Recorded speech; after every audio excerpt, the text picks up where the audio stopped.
see the early experiments. Julius von Sachs is the one who has identified that glucose is been converted into starch in the green parts. Likewise, Joseph Priestley, who has invented the oxygen, who has discovered the oxygen, have conducted the bell jar experiments. If you see this entire picture, the first thing you are seeing is mice and a burning candle. After some moment of time, the burning candle is burnt out and the mice is died. Both are been producing carbon dioxide, utilized entire oxygen present inside the bell jar, and the carbon dioxide is not yet recycled by them. Okay, so now nothing of the carbon dioxide is recycled, so they both died. So the candle is burnt out and the mice is died. In the next scenario, they have inserted a mint plant into this bell jar. So now the burning candle is still burning, mice is alive, and the plant is still breathing.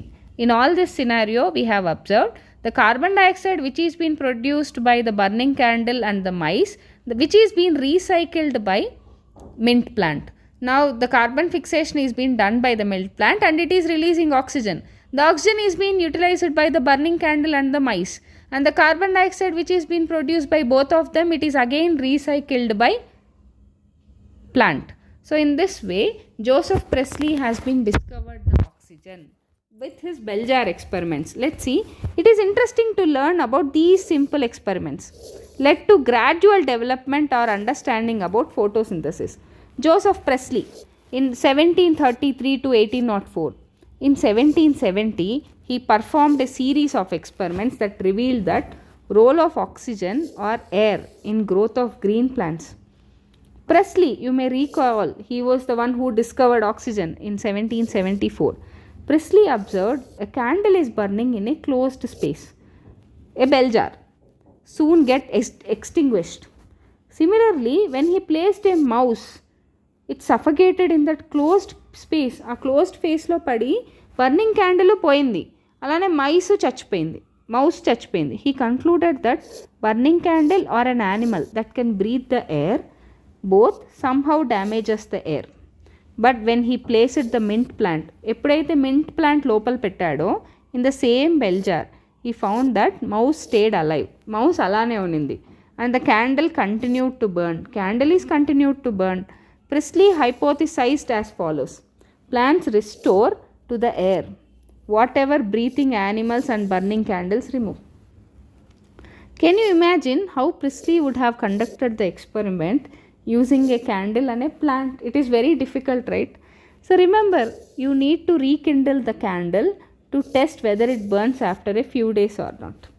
So no, the candle will not be burned after few days, because how many of different ways can you think to light the candle without disturbing the whole setup?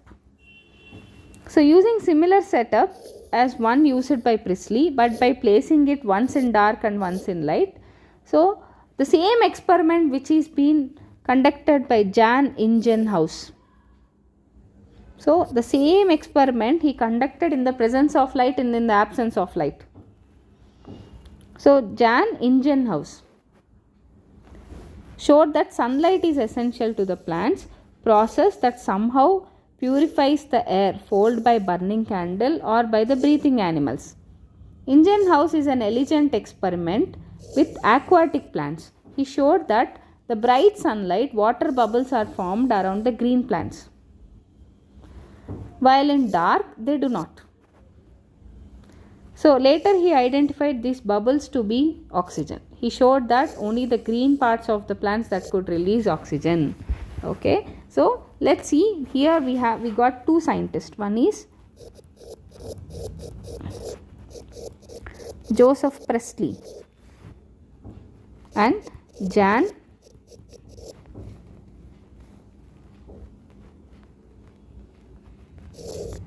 Ingenhousz.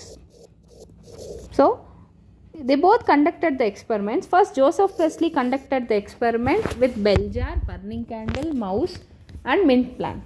Later the same experiment is being demonstrated in the presence of sunlight and in the dark by Jan Ingenhousz. He also demonstrated about from the aquatic plants that water bubbles is been coming out during at the time of sunlight. In the absence of sunlight, no water bubbles. So particularly the only it showed that only green parts that is been releasing oxygen. So these are the thing experiments done by Joseph Priestley and Jan Hingenhaus.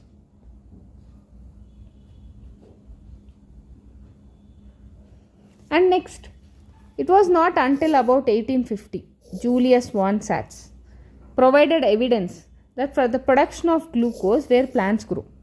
Glucose is usually stored as starch. His later study shows that green substance in plant, chlorophyll as we know it, are located in special bodies. Later we called it as chloroplast within the plant body.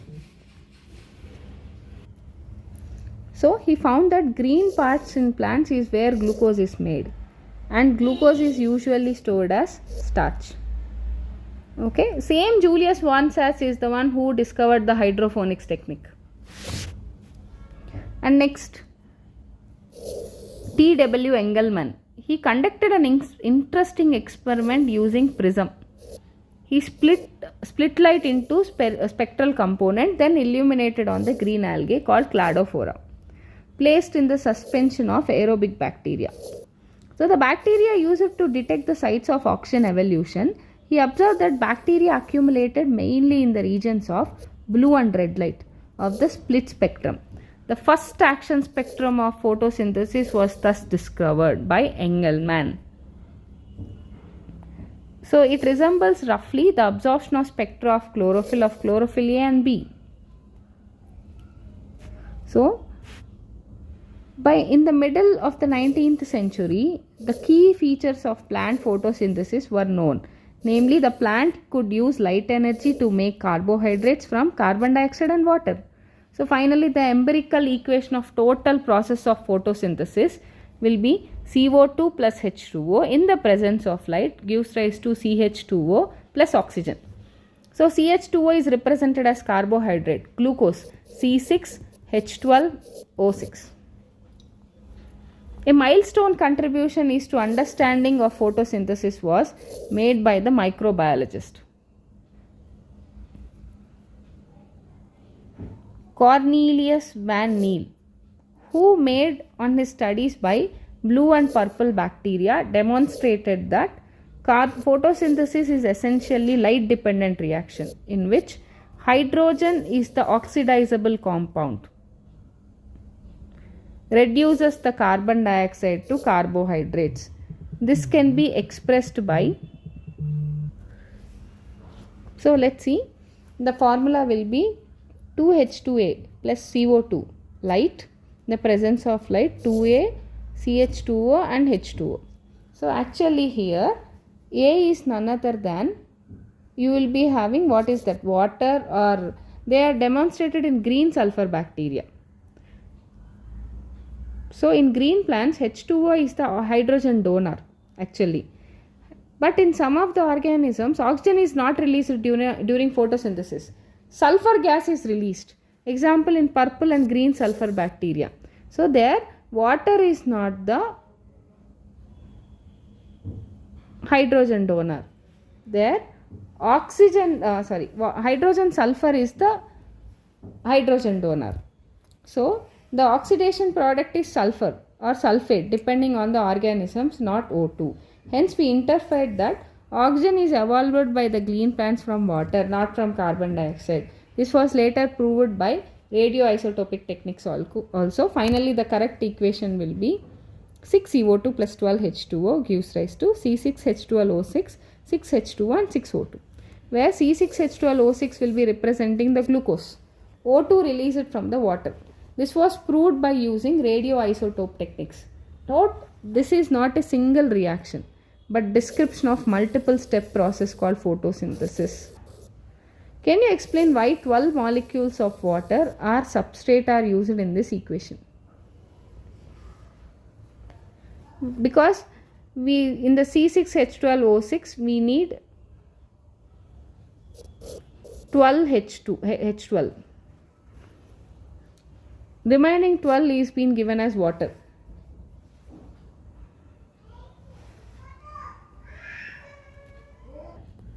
12 molecules of water is needed for formation of 12 NADPH. And also for 6 molecules of oxygen release, we need 12 molecules of water. So 6 O2. For that also you need 12 molecules of water. One thing is for formation of NADPH during light reaction. And also for the other thing for release of 6 oxygen. Thank you.